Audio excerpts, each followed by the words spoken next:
Good evening, Garden City. I'd like to call to order regular city council meeting for Monday, January 26, 2026 at 7 p.m. Our first order of business is our opening ceremony, which consists of national anthem, followed by the Pledge of Allegiance, followed by a moment of silence for those service members who've given their lives for our country. If you'd please rise.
I pledge allegiance to the flag of the United States of America and to the republic for which it stands, one nation, under God, indivisible, with liberty and justice for all.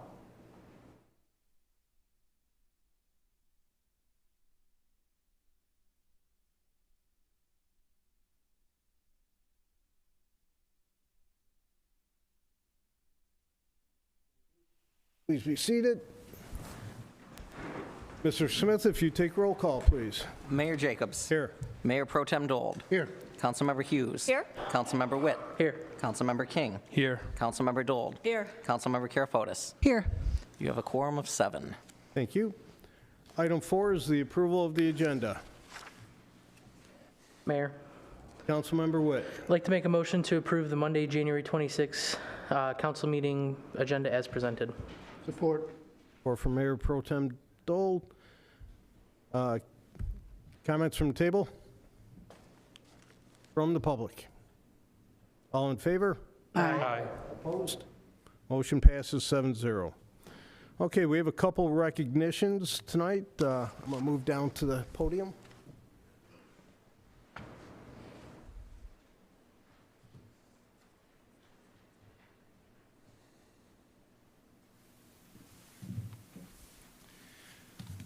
At this time, I'd like to call up Mr. Justin Lucky.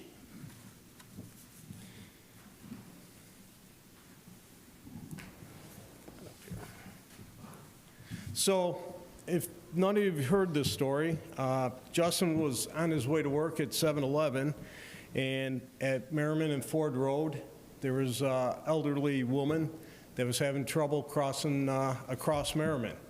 And Justin, seeing this, got off his bike, and it was probably about a month ago, so it wasn't real warm, and helped her get across the street, fighting traffic because the light had changed. And as he told me, cars were going around her, and he helped her, which is, I was so impressed with it, I thought he deserved some recognition.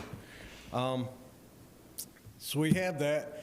And he's kind of humble, and I'll tell you, when I asked him over the phone, how it went and all that, he explained it kind of like what I just said, and then I said, well, we appreciate that, and we want to recognize you. And he said, I'm not sure I did anything anybody else wouldn't have done.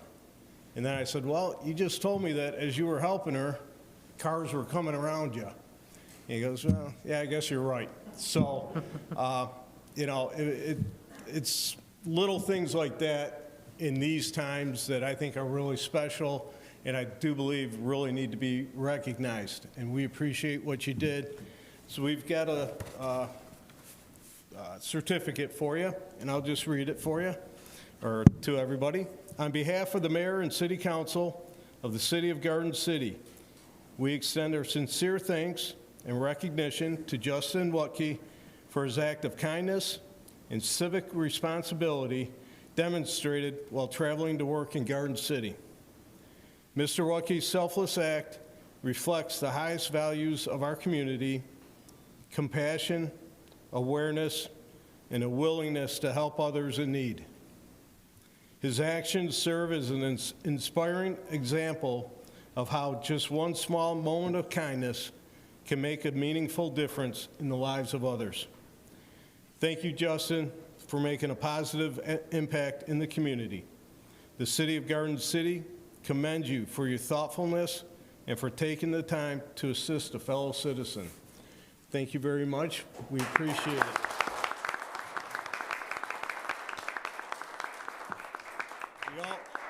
We also have a little, which you'll probably like more in the certificate maybe, a little Garden City swag for them, just for appreciation. This is all yours. You're kidding. And if you want to say anything or not, or microphone is yours. I'm glad to be a part of this community. And I think people should be nicer where they can be, even just taking 5 minutes out of their day to do something small. Okay, thank you very much. And again, congratulations. Thanks, keep taking a picture.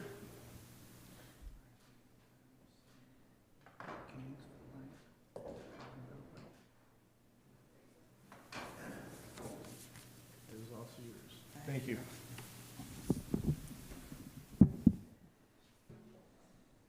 Best part of my job is doing stuff like that. Next, we also have a resolution of recognition for our Career and Technical Education Month, and I'd like to call it Miss Linda Bomarito and some of her students.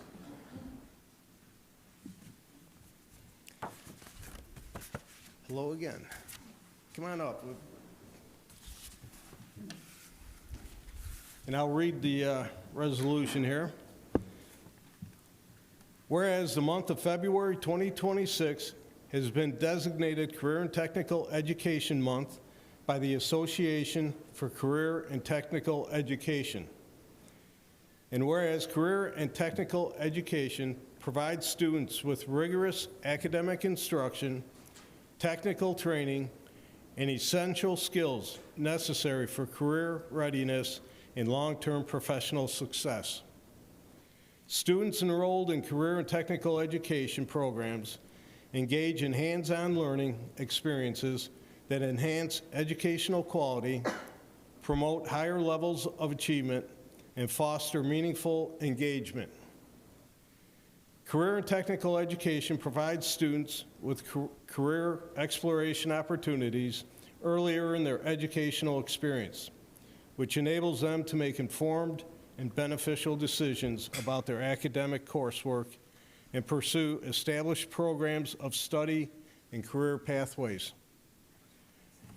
Business and industry leaders across the country continue to identify challenges related to closing the skills gap and connecting qualified individuals with career opportunities in critical high-demand career and technical education-related fields, including energy, advanced manufacturing, information technology, healthcare, and cybersecurity. Career and technical education prepares students for these and other fulfilling careers by offering integrated programs of study that link secondary and post-secondary education and lead to the attainment of industry-recognized credentials. Career and technical education programs strengthen the workforce by ensuring that employers have access to a qualified and thriving workforce. Citizens are encouraged to learn about, support, and participate in career and technical education programs within their communities. Now, therefore, be it resolved that the City Council of Garden City does hereby, on this 26th day of the month of January, in the year 2026, proclaim the month of February 2026 as Career and Technical Education Month in the City of Garden City. Thank you, and if you'd like to say anything, Ms. Bomarito. Oops, sorry. First, I'd like to introduce some people. These are very important people from our school. These are members that are currently enrolled in some of our CTE classes. This is Josh Phillips. This is his mother, because she is a parents' involvement. I can't even describe to you. Parents and businesses are so important to our programs. And this is Vicki Dong, and this is Evan Hall. And they're going to say just a couple of things real quickly before we move on. But just to let you know that I really appreciate these people, and I appreciate you, and thank you, Mayor. That's very nice. Oh, thanks. We have 6 career programs and ROTC at Garden City High School with about 300 students enrolled. We learn business, construction, graphics, and how to be teachers. In business, the career paths are marketing, accounting, and management. In education occupation, we learn to be teachers and child care providers. In construction, we build things, use machinery, tools correctly, and in graphics, we learn how to use computer software to design and create custom items using printing, heat presses, silk screening, and sublimation.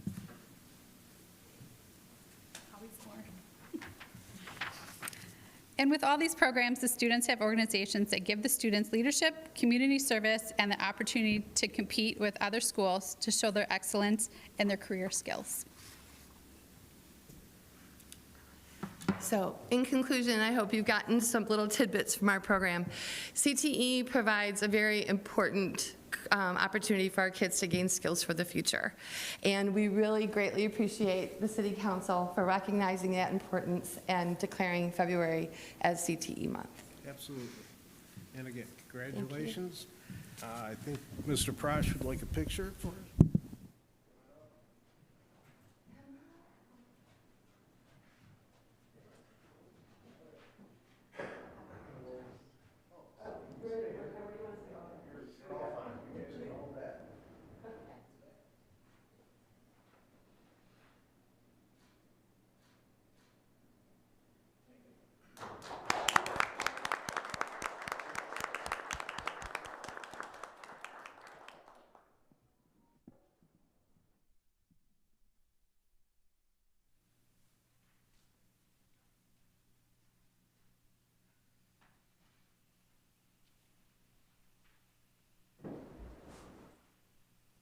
Again, that's some of the best stuff that we can do, is recognizing students and residents, especially young residents, that are doing above and beyond what they need to do.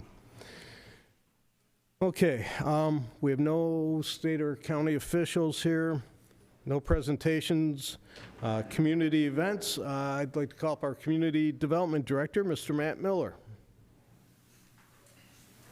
Good evening, Mr. Mayor and members of the council.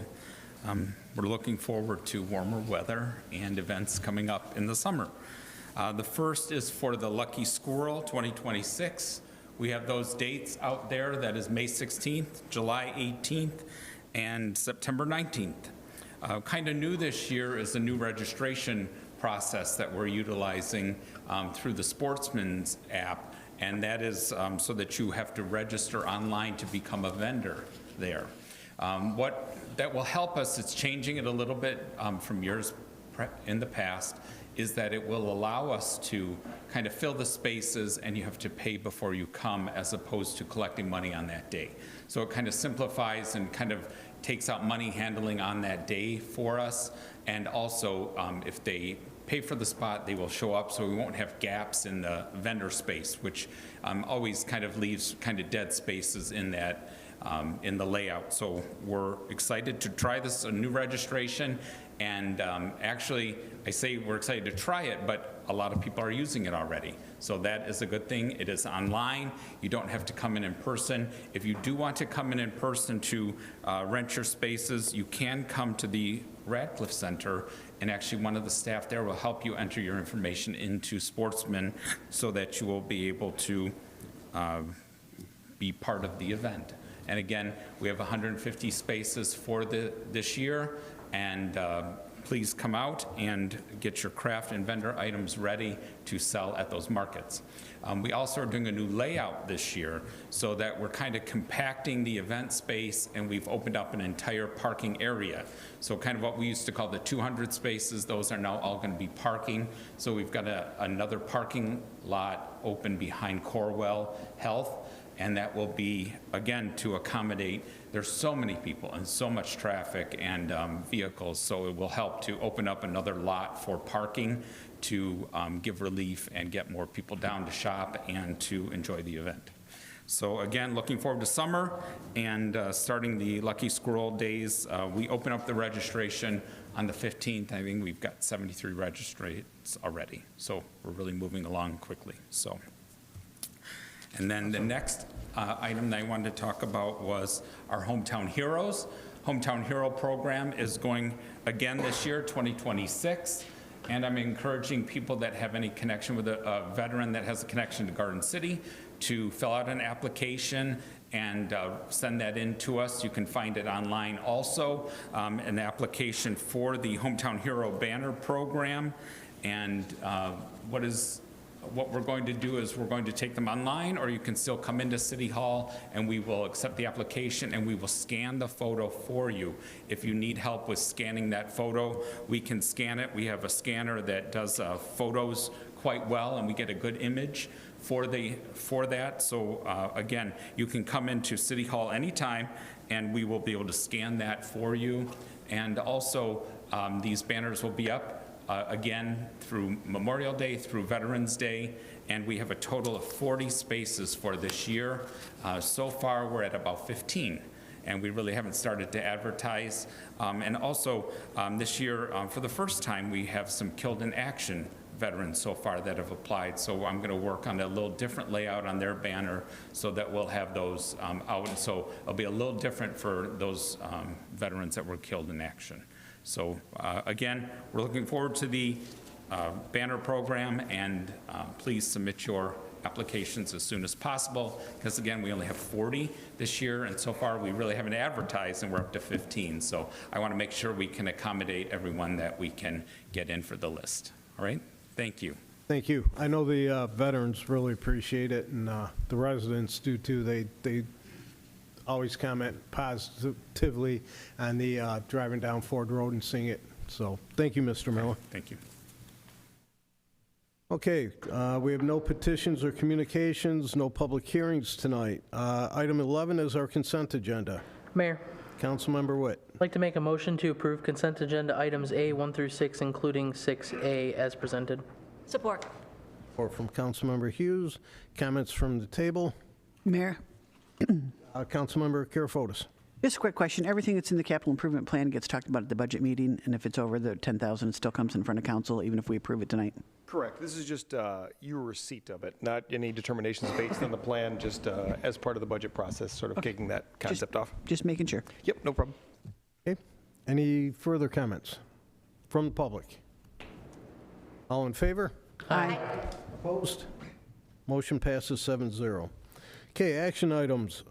Special land use request. I'll call Mr. Miller and Mr. Ortega up.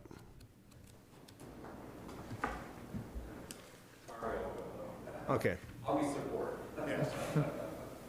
Might need that. Good evening, Mr. Mayor, council members. Before you tonight is a request for a special land use. There's a 2.62 acre parcel at the northeast corner of Ford Road and Hubbard Avenue. Currently, it's a asphalt parking lot. The site is Zone C3, and an applicant has proposed to construct a brand-new auto filling or gas station along with a drive-through window in this location. In the C3 district, this requires special land use review and approval. So the Planning Commission, at their January meeting, did hold a public hearing as required, and there were several comments by the public. Some of them were in favor of the applicant, not only the use, but because of the applicant and their reputation. Some speakers did have some concerns about the impact to the traffic pattern and the possibility of their preferred traffic routes being altered. We did also receive comments through email that were concerned either about the number of gas stations, or they were concerned about having competition between gas stations. But the Planning Commission reviewed the special land use application, reviewed the site plan, and in the end, they have recommended that the City Council approve of the special land use. That would be contingent upon the applicant making some minor revisions to the site plan as the issues were discussed that evening. So before you tonight, one of the options is you may decide that it's no longer necessary to further discuss the application for this gas station and drive-through window restaurant service at this location, and then the recommendation of approval, and then you would re-endorse and grant the approval of the use. If you so choose to delay and discuss further all the details of this application, you could do that, and then that would just need to be scheduled for further discussion at a future meeting, or you could choose to deny the meeting. This evening, we do have representatives of the team for Sheets, the applicants that would be constructing the site, including their engineer, to answer any questions you may have. So I can answer any questions you may have in regard to the process. Okay, first, we'll take a motion from the council, and then we'll open it up for discussion. Mayor? Councilmember King. I move that the City Council concur with the Planning Commission's recommendation and grant final approval for the gas station and drive-through food service window, special land use at 32300 Ford Road. Support. Support from Mayor Pro Tem Dold. Okay, discussion from the table. Mayor? Councilmember Karafotis. So first off, there's no truck parking, correct? That's correct. This is all for passenger vehicles. There's no truck parking, and there's no fuel service for trucks. Okay, and also the drive-through window, is it because there's a restaurant? Yes, a component of their use does include a cafe-style restaurant, and they actually have modified the window. It will no longer be a typical drive-through ordering and then pick up.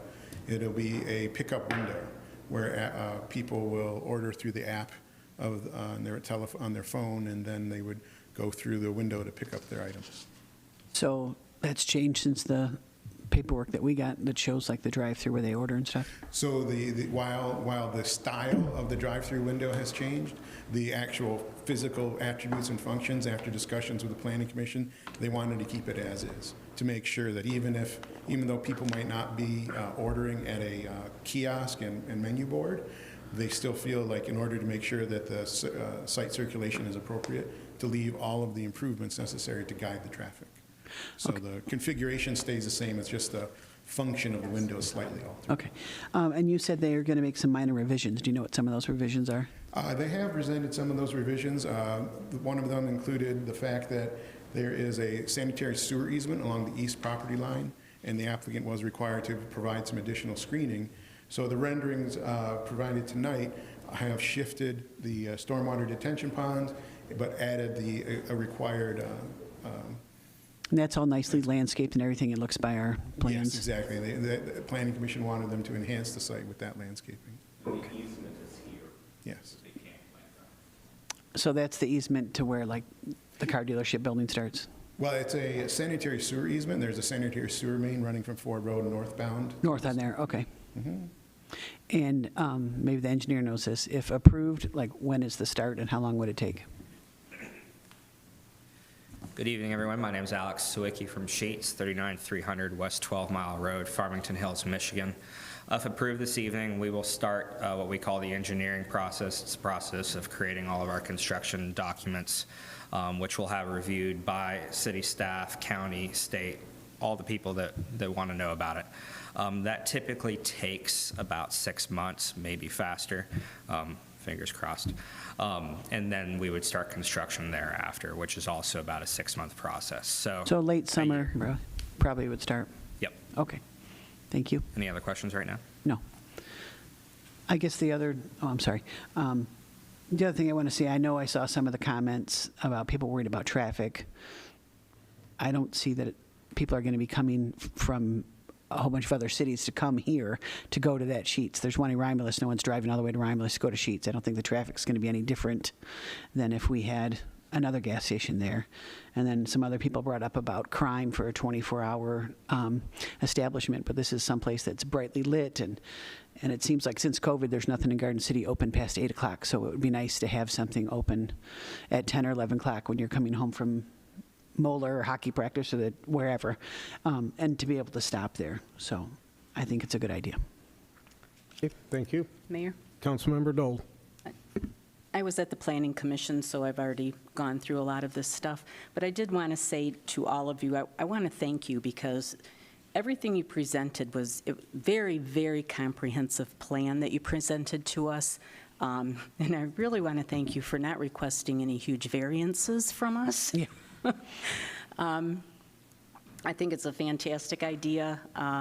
The other thing I noticed in the letter concerning some of the changes that you were asked to make, when you were asked to move the dumpster enclosure a little bit, and I have to say I really like this, that the reason why you don't want to is because we're trying to save a tree. There's a tree on the property that they don't want to take down, so, and it's still, the dumpster enclosure will work as planned. So There really is again, a I just lot of wanted to great thank you for old-growth a trees there, wonderful, yeah. comprehensive plan that you brought forward to us, and just very smooth. Thank you. Thank you. You. Further comments from the table? Yes, Mayor. Mayor Pro Tem Dole. The motion made was to approve which option, one or two? Option one. One? Okay, thank you. That's all I have. Okay. Further comments? I have a couple. I've heard of, again, some concerns about the traffic, and looking at this, when you go from basically Ford Road and Inkster, start of Garden City, to all the way through Garden City, there's not another gas station on the north side until you get to Wayne Road.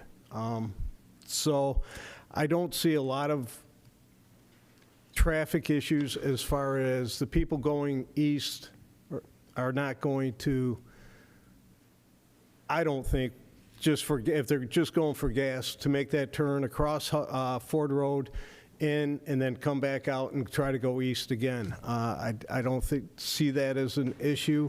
I believe there's enough gas stations on the south side that if they choose just to go get gas, they can do that without interrupting traffic. Ford Road is a main state road that is going to be busy.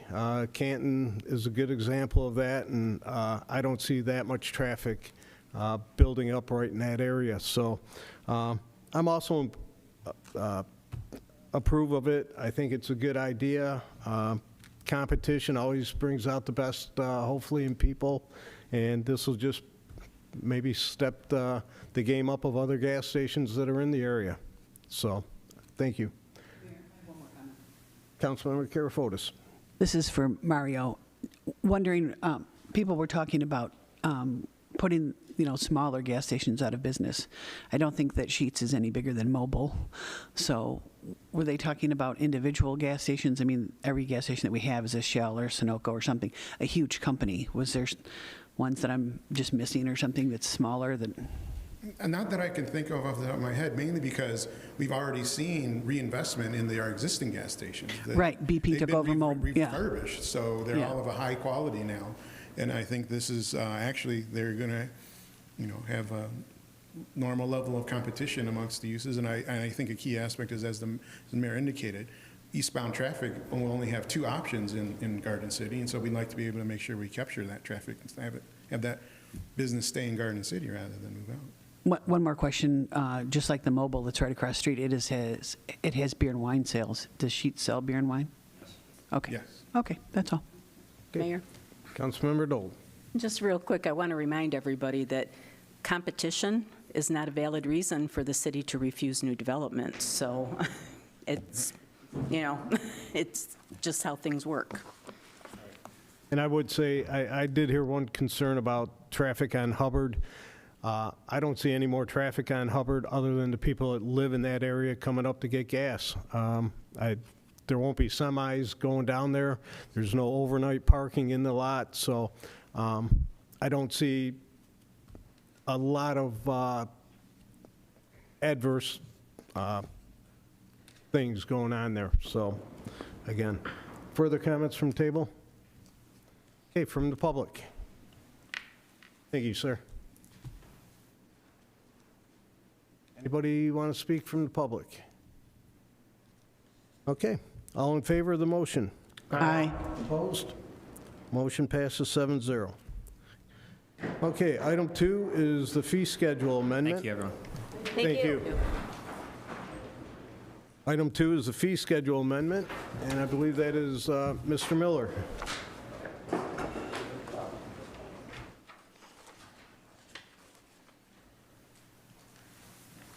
Good evening again. So we'll just give them a moment. So tonight I'm before you for a fee schedule amendment. And what I'm asking for is to add what I'm calling an additional compliance inspection in the buildings area in permitting in the fee schedule.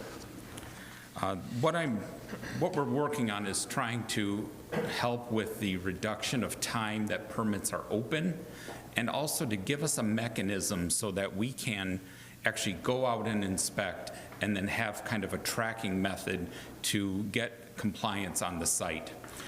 For example, if we get called out from the building department to go out for a site that is not in compliance or causing a nuisance for neighbors, we don't really have a fee for that, and our inspectors get paid by a portion of the fee for them to go out. So we don't have a cost to cover the expense that we're having.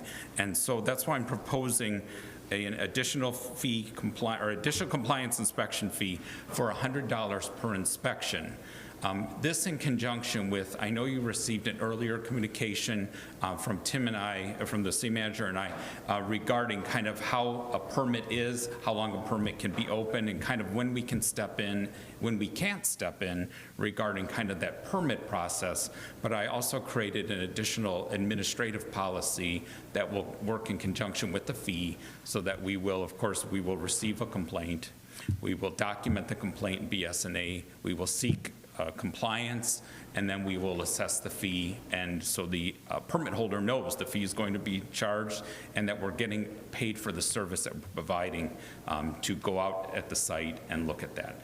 Because when we're going out for inspections, we're called for those inspections, so the permit starts, and then we go out for inspections at intervals that really are kind of determined by the applicant, not by the city. So, of course, when a 6-month period goes for a permit to go to expire, we start the process to figure out what's occurring at the site. BS&A does have a mechanism that it does schedule an inspection for us to go out so that we can look at the site, see if there's progress or not.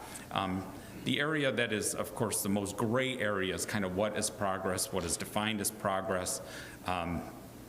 We try always to work with the applicants so that we can get the building built, get it occupied, and then move on is, of course, what I would love to see on everything, and it would go faster, it would be easier for us to do, but sometimes construction projects just don't work that way. So with this additional compliance fee, I would like you to support that, the proposal, and then tomorrow we'll start the administrative policy, and we'll be able to have a mechanism to really follow up on these kind of nuisance construction sites. Thank you. Mayor, Councilmember Karafotis. I move to recommend an amendment to the 25-26 fee schedule to additional compliance inspections. Support. Or from Mayor Pro Tem Dole. Further comments from the table? Mayor, Councilmember Dole. I'm all for this, but I have a couple questions that kind of, sort of. So you say in here that the building department waits to receive a complaint.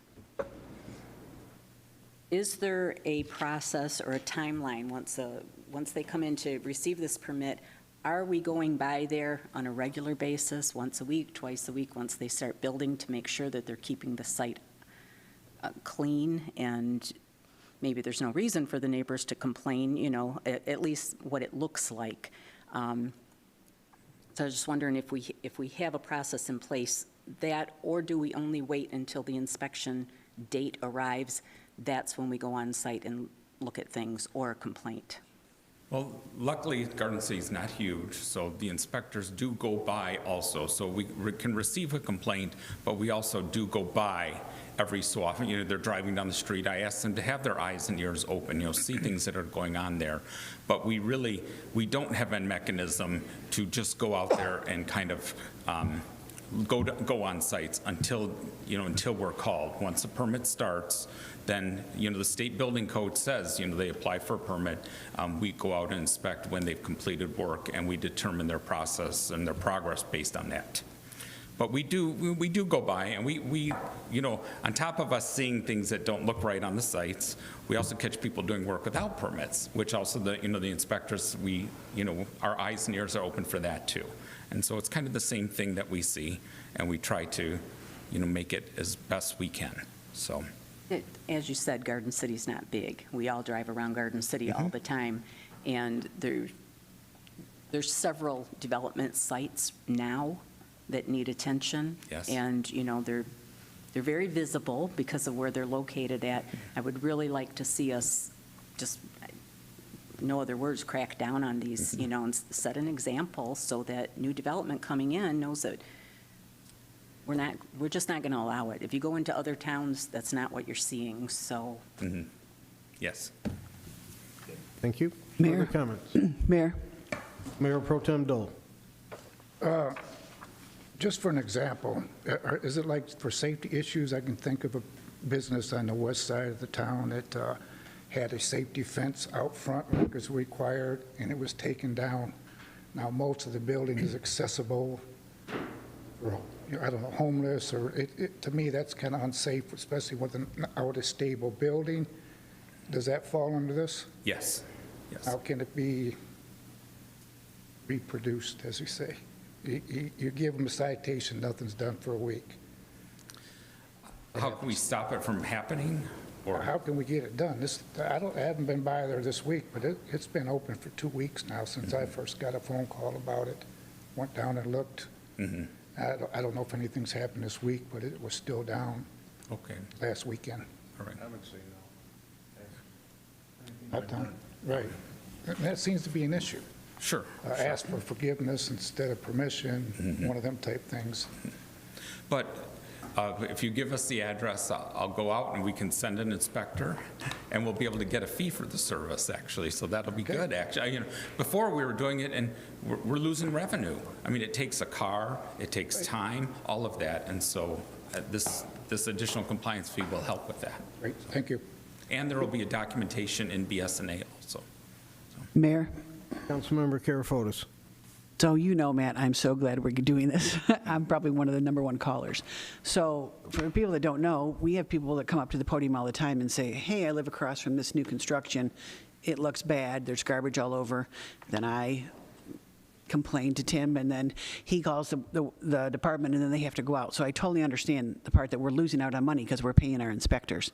And you said there's so many times that we can do this. So what if one site gets 5 calls in the 6 months it takes them to build, and you said it's a gray area? What's the consequence? I mean, what if the guy doesn't care? Like 10 of those things is only $1,000. Maybe he'd be like, so what? I'll just keep doing what I want. So is there a line that says, hey, you've gotten 5 of these, you have to stop work right now until we get a deposit for more of these calls, or something like that? Is there anything in that like that? No, unfortunately. But hopefully if we keep on them, but number one, there's never been a real process to document it. Correct. So now we'll be able to look and say, we were out there 5 times. You know, we can't shut down if there's not a true safety violation or work is done without a permit. So we really can't do that either. So we're just trying to seek compliance always. Right. And we're always trying to do that. And I hope that this will be kind of a get the ball rolling. Yeah, I wanted to say something else, but anyways, to get them moving. Okay. And that we're really following up, and you're going to be charged. You know? Okay, and then I think what Councilwoman Dole was talking about, if there was some kind of protocol in place with a timeline. So a new build starts, we don't have to go out until they say, hey, come inspect the electric, come inspect the brickwork, whatever. But in that meantime, they build the building that they say they weren't going to build. It doesn't look anything like the plans they did. Why don't we have that beforehand? Like, instead of saying, well, we rode by this building, they put up all brick and they were supposed to put up Jim Hardy board, and they didn't. Instead of waiting until it's all built and then saying, well, we got to let you do it. Why isn't there a timeline to say, hey, as soon as they start building the building, someone should go out and say, yep, it looks like it's supposed to. Not inspect it, but just to say, it looks like it's supposed to. Do we have that in place? We don't really. And of course, for that example, the bricking occurred, in a 3-day period. I just mean in general. I Correct. mean, there's other buildings that have done that. We all know which one I'm Oh, yeah. talking about. Yes, But yeah. it happens more often than not, it seems like. So it would And be the- nice if there was something in place to say, you have to follow what you gave us. Like, the planning commission sees this whole big plan and what it's supposed to look like, and then we approve it, and then it doesn't look anything like that. So, like Kim said, I think that people come in and want to do what they want, but they should still be following our criteria, because we're approving it that way. Yes. Yes. Further comments? Mayor. Councilmember Hughes. Evening. I have a question about what happens for non-payment, and how do we collect the funds for this type of fee? Is it, added on at a later date, or how does that happen? Our goal is we will not issue a certificate of occupancy until they paid all the fees. So that is our kind of the carrot and the stick approach. So if you want this, you'll have to pay all the fees to get everything completed. Thank you. Thank you. Further comments from the table? From public? Okay, all in favor? Aye. Opposed? Motion passes 7-0. Thank you. Okay, next one is 32 and out of school time grant. And I will call our Parks and Rec Director, Mr. Zach King. Good evening, Mayor and Council. I'm pretty excited to bring this one in front of you guys tonight. We've been working on this for a while, and it's kind of excited to start talking about it. I first want to mention kind of how this came to the city. This grant's been mentioned a few times from the school district, but this year, new in his position, Kevin English from the school district reached out to Sean and said, hey, this is coming down the line, get ready for it.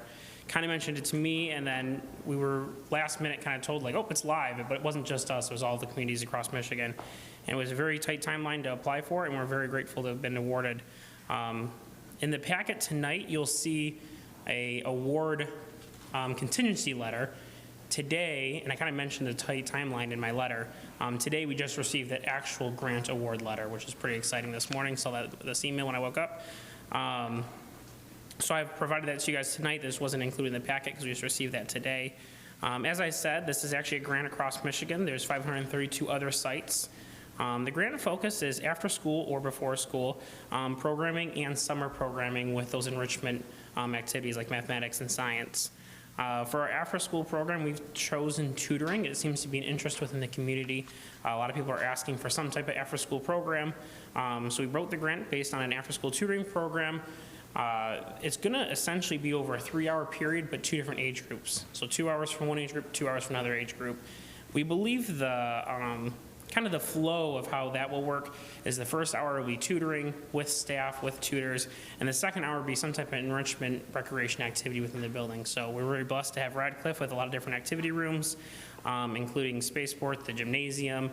We can do organized activities like dodgeball and basketball with the students, and then we can also do our art room, art classes across the hallway, and a few other rooms in the center to get that enrichment. So kind of the, hey, come do some school and education, but then we can also reward you with some recreation.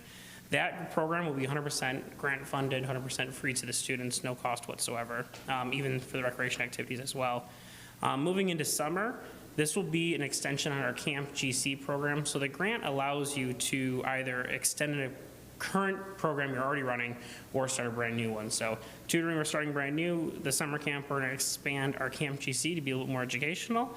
And bring that cost down for families. So we can still charge for the program. It doesn't have to be 100% free.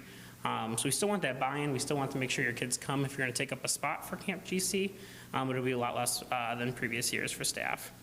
I've already started working with other departments to get this started and moving. We actually do have a deadline of having to start by Tuesday, February 5th, and we also have to have 90 days of tutoring according to the grant application. So that pretty much takes up every school day we have here from till the end of the grant, including next school year. The grant is 100%, all the activities is 100% covered in our budget. And can't read my last note, but it must not have been too important. So, yeah. All right, well, if you have any questions, I'll let a motion be made, but then myself, and Sean, the grant coordinator, is here with any questions. Mayor, Councilmember Karafotis. I motion to authorize the city manager to sign any necessary agreements with the state of Michigan to execute the 30-second out-of-school time grant. Support. Support from Councilmember Hughes. Discussion from the table. Mayor? Councilmember Dole. So you said the 90 days, that's pretty much the rest of the school year. So I'm assuming then that the tutoring is going to be available Monday through Friday? Yep, Monday through Friday, 5 days a week. Right now, the schedule is 3 to 6, if I have that correct. There'll be a 2-hour block from 3 to 5 and a 2-hour block from 4 to 6.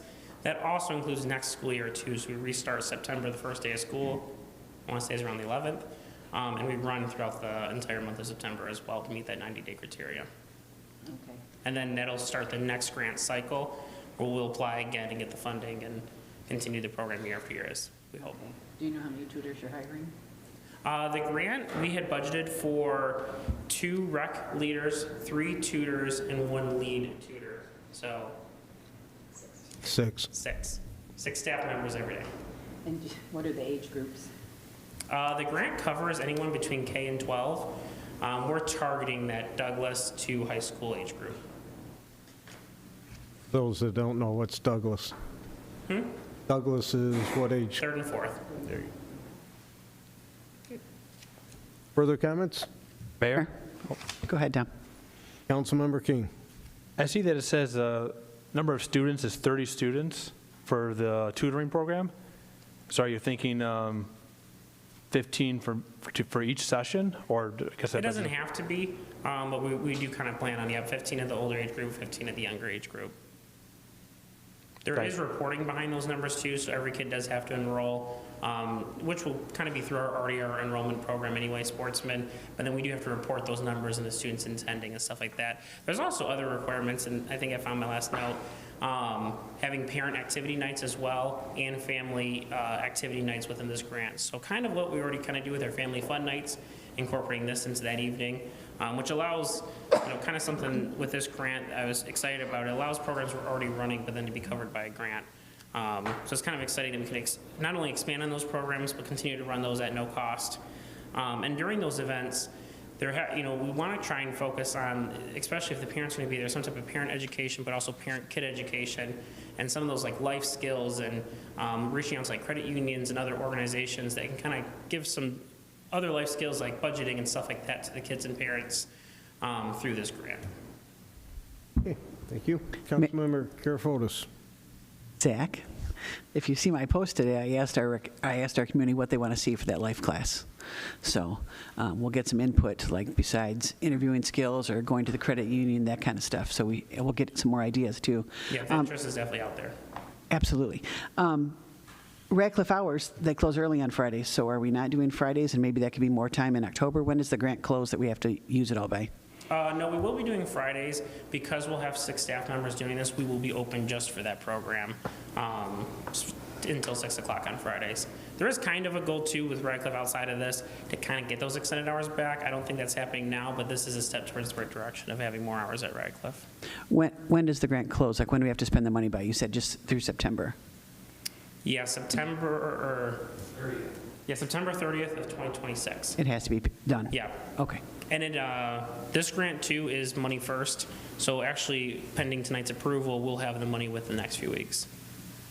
That's great. So we're going to start it ASAP. Yep. No, the plan is to start February 2nd. And the kids aren't going Monday through Friday. Like, one kid just could come 2 days a week and someone else. Correct, yep. Open enrollment, stop in, solely up to the child. And are the time variations because maybe the middle school could just walk over it starting at 3 to 5 and the other one grade schools? Yeah, it's just accommodate the school release schedule. Yep. We're also looking, we do have money in for transportation, so we are working, Sean has started the conversation with the school district on what that would look like. We don't have those details figured out yet, but we do have money set aside for transportation to get some of those younger groups to the Radcliffe Center. well, as a parent whose kid gets tutored at Radcliffe anyway, I love this, so I think it's a great thing. Thank you. Thank you. Further comments from the table? Great work. Thank you. No more comments from the public. All in favor? Aye. Opposed? Motion passes 7-0. Okay, next is a 3-year internet service provider agreement. Our communications director, Mr. Zach King. Good evening, Mayor and Council. Not so exciting in this one. This is one of those things we have to bring to you yearly or every 3 years here. This is a renewal for the ISP agreement. WOW provides 2 services for the city. One is internet with dedicated IP addresses that will allow us to do our VPNs for employees and BSNA cloud for residents to connect in. And they also provide what they call in the industry dark fiber, that is fiber dedicated to us to connect our buildings together. That allows one central server, one central connection, and not using internet to connect the buildings together, more secure for the city itself. And actually in this agreement, the costs are decreased, you know, as we have the past few years, trying to find more ways to cost and save. And sometimes even this number is just asking questions of the agreement, kind of diving into what are actually we paying for, cutting back on the services we didn't need, and kind of just actually a little bit of a negotiation with them. As asked in a previous goal-setting session, was to kind of review those contracts we've had for a really long time. So I did that as well. I actually did reach out to Comcast and AT&T, and the startup cost was almost unbearable to switch. So it's one of those things we're kind of stuck with WOW. And I will say that working with Jeffrey, they are a very good team, very responsive. Any question I had, and some even this being last minute, something that brought up by our Skynet technician, Will, kind of was like, hey, did you see this in there? And I was like, oh, I didn't, which actually resulted in more savings as well. So very responsive even the past week getting this to you guys. We're able to reduce that. So currently we're paying $5,813 a month. The new cost will be $4,806. And I will say that is a savings of around $1,000 a month, which is around $12,000 a year. That savings is due to, like I said, just negotiating, kind of saying, hey, you are the only vendor. The city is trying to cut costs. What can we do? We decreased some of our fiber, and again, just reviewed that contract. I believe that's everything for tonight. Mayor? Mayor Pro Tem Dole. So moved to approve the city manager or his designee to sign attached agreement with WOW Business, the city's internet service provider, regarding the renewal of a 3-year contract in the amount of $173,039.04. Support. Support from Councilmember Witt. Discussion from the table. Question for you. It's a 3-year contract. You have 4 years on here. I'm assuming the 25, 26 is already. It's because because the contract starts in February, so we're already halfway through a fiscal year. So that's why it's kind of cut in half there. It'll be the remainder of this fiscal year, the next, then half of the final fiscal year. Okay. Further comments from the table? From public? All in favor? Aye. Opposed? Motion passes 7-0. Thank you. Okay, item 5 is council schedule amendment, reschedule. Mr. Gibbons. Thank you, Mayor and Council. Just a request tonight, I had to put on the schedule to, may have a schedule conflict for the meeting on the 2nd, and requesting council consider a different date. Myself and the clerk have discussed, we initially put on the 16th, but we were also, wanted council to consider moving the budget goal-setting meeting to an hour and a half before our 9th meeting on the 9th. That's 2 weeks from today. Mayor? Councilmember King. I think the agenda says February 16th. It is February 9th? Yeah, We have 2 meetings in a row. Yeah, so we have, we currently have the goal-setting budget meeting scheduled for the 2nd, and the request is to move that to a different date. Initially, last week, when myself and the clerk were discussing, we saw the 16th was an open date, but then a little further consideration saw that actually we have a council meeting on the 9th. The goal-setting, the time it usually would take the goal-setting would be sufficient just to do about an hour and a half before our regularly scheduled council meeting and maybe save council from doing too many Mondays in a row. So while we put on the agenda to consider the 16th, we'd actually, myself and the clerk discussed that just moving it to 5:30 to 7 on the 9th of February be a better date. So we would just be looking for a motion to move the Mayor? scheduled budget meeting from the 2nd to the 9th. Okay, Councilmember Dole. I'd like to make a motion to move the council goal-setting budget meeting to February 9th at 5:30 PM. Support. Or from Councilmember King. Further discussion from table. Okay, from public. All in favor? Aye. Opposed? Motion passes 7-0. Okay, item 12, we have no other business. 13 is public comment from the public. Anybody wishing to speak on non-agenda items, you'll have 3 minutes to discuss anything. It's not time to go back and forth. Okay, no one from the public? All right, we'll close that up. City manager report.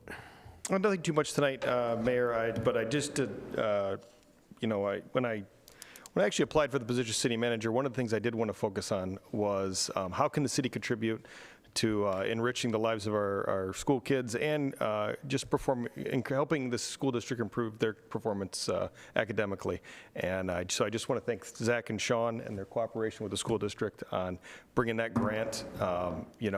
It's something I would like to have done anyways. It's much better when we have a grant to pay for it. So great job. Very excited to see this program succeed. And it's one I hope that, sometimes when you start up a new program, you may not get a large amount at first. It takes word of mouth. It takes those things. But I think it's the kind of thing that's really worth, hopefully it's a success and amazing right off the bat. But even not, it's such a positive for the city. I'm really committed to sticking through this one and making sure it works. And I'm very excited about the team that are working on it. And I just love the fact that we have a middle school right next to our community center that can really make it super convenient to benefit from. So super excited about that, and just wanted to thank them. And other than that, I have nothing else. Thank you. Mr. Smith. I just wanted to extend a thank you to our Department of Public Works for all their hard work over the weekend and the past couple weeks in these cold temperatures, and just remind residents when you're out driving in icy, snowy conditions, don't overestimate your driving skills. Just slow down a little bit, take it easy, and make sure you get where you're going safely. Thank you. Mayor Pro Tem Dole. Yes, I'd like to echo what Mr. Smith said about our DPWs. They are outstanding. Our city looks really nice, as well as there's been a lot of buzz about our police department is issuing tickets for the snow emergency. They are issuing tickets. I think they issued about 125. And we can't compare those numbers to other cities because we're a lot smaller than them, but they are doing a fine job out there. Thank you. Okay, thank you. Councilmember Hughes. I concur with DPS. They do a great job, and I've never had a problem with, with them clearing the streets. I mean, there's, sometimes it's not always 100%, but I think they give 100% always. And I want to thank Sean and Zach for the work that you've done on this, and to turn around it really quick, that says a lot. It's going to be a lot of work in a short period of time. So thank you very much for taking this on. Okay, thank you. Councilmember Witt.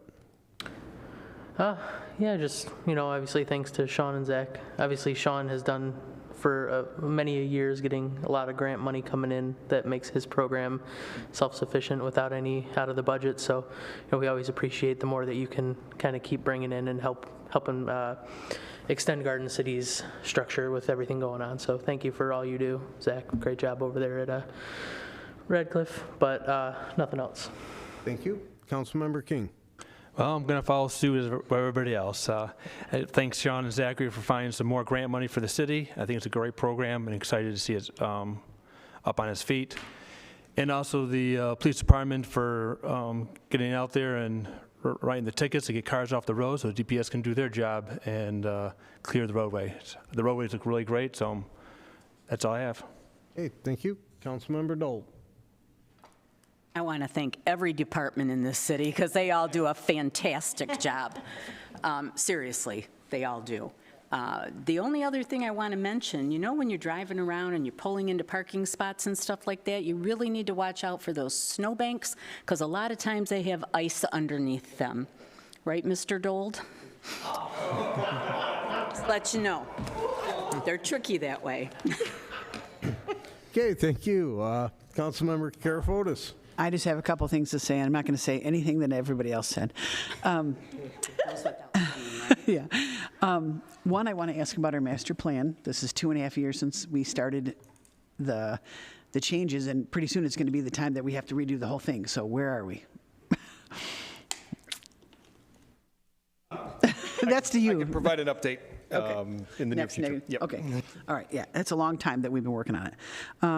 I recently made a post asking our Garden City residents what they wanted for our community. I said, I know we're all looking for lower taxes and lower water bills, but what else do we want? And I talked to a couple of Garden City employees and said, hey, did you look at some of these? And some of them were ideas that we already have, things that are going on at Radcliffe, so that was really good. But a couple things that people talked about were bringing back the bacon run, which that's not the first time I've heard that. Several people have said that over there. So I hope that's coming. A lot of people talked about better ordinance, and that's coming too. So keep watching our meetings because it's coming. I know everybody complains about that, but it's coming. And then they talked about sidewalk sales downtown. And I know that's something that Mr. Miller, I think, has talked about before. I know when Councilwoman Dole was on the DDA, we talked about it. A lot of people want that. They want to come to our downtown for more things than just the chili cook-off. That was the other thing that was mentioned. We have the chili cook-off, but people are looking for more reasons to come downtown. They want some kind of festival, whether it's in the winter or the summer, or they want something to where they can come to our downtown. So I hope that those things are coming soon. And then the last thing that I wanted to mention is that the Garden City Garden Club is having a gardening conference. We're having it at the high school, and it's March 14th. We have national speakers coming, a huge vendor show, lunch is included. If you want to register or take a look at what we have, it's the gcgardenclub.com. You can register on then or ask any questions. That's it. Okay, thank you. I have a couple things. I will start with Joe D's. February 1st, they have their broomstick pool tournament. This is their 22nd, I think, annual. It is February 1st. Registration starts at 11. The tournament starts at noon.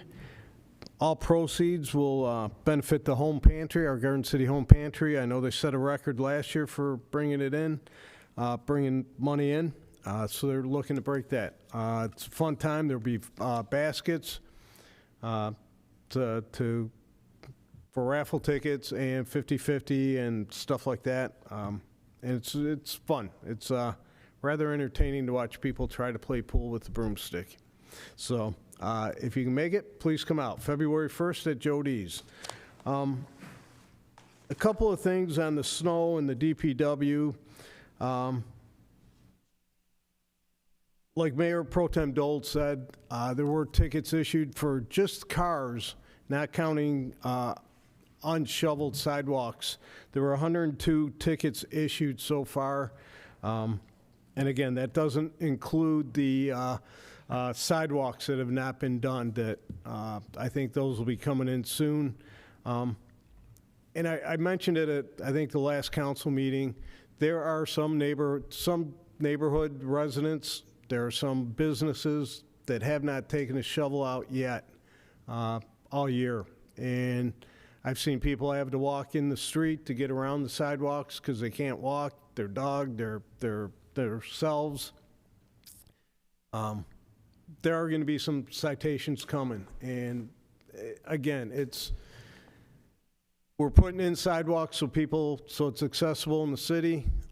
So please, let's take care of them, shovel them, make them accessible. And to go with the DPW, I did hear a couple people complain that we didn't get out shoveling or plowing soon enough. This past weekend, for the month of January, there were 11 water main breaks.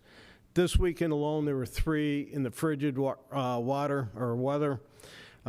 It's miserable out there, and we don't have just an excess amount of people. So sometimes they're out on main break, which takes precedence over the plowing. So if we have to go an hour or two, or a day maybe, half a day, whatever, waiting for them, it's not the end of the world, and they will get there as soon as possible. And as council has said, they do an outstanding job. But again, we're on a limited amount of people. So, you know, give them a little time before you start complaining about, you know, they weren't there and, you know, as soon as the snow started coming down. They're better than any other city. I still see cities as I go down to Flat Rock for work that still haven't even touched their roads, and that's some of the main roads. So, again, DPW does an outstanding job. 11 main breaks, and they were all in cold, frigid weather. They were miserable, and I know we had a couple back-to-back in the night, and it's I know I don't want to do it, so I want to thank them guys again. And please, clean up your sidewalks, businesses, and residents. That's all I have. At this time, I will take a motion to go into closed session. Councilmember Witt. I'd like to make a motion to go into closed session at 8:06 PM to receive an attorney-client privilege written legal opinion to consider material exempt from discussion or disclosure by state or federal statute pursuant to MCL 15.268H regarding a personnel matter. Support. Support for Mayor Pro Tem Dold. Mr. Smith, if you take roll call, please. Councilmember Witt? Aye. Mayor Pro Tem Dold? Aye. Councilmember Karafotis? Aye. Councilmember Dold? Aye. Councilmember King? Aye. Councilmember Hughes? Aye. Mayor Jacobs? Aye. At this time, we will go into closed session. This motion is, or this meeting is in recess.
Okay, at this time, I will take a motion to go back into session. I'd like to make a motion to return to open session at 9:12 PM. Support. Or from Councilman, or Councilmember Karafotis? Okay. Mr. Smith, take roll call. Please. Councilmember Witt. Aye. Councilmember Karafotis. Aye. Councilmember Dold. Aye. Councilmember King. Aye. Councilmember Hughes. Aye. Mayor Pro Tem Dold. Aye. Mayor Jacobs. Aye. Okay, we're back in session. I will take a motion to accept the attorney's opinion. Mayor, I motion to accept the attorney's opinion. Support. Yeah, it's not a roll call. All in favor? Aye. Opposed? Motion passes 7-0. Okay, no further business before council. This meeting is adjourned.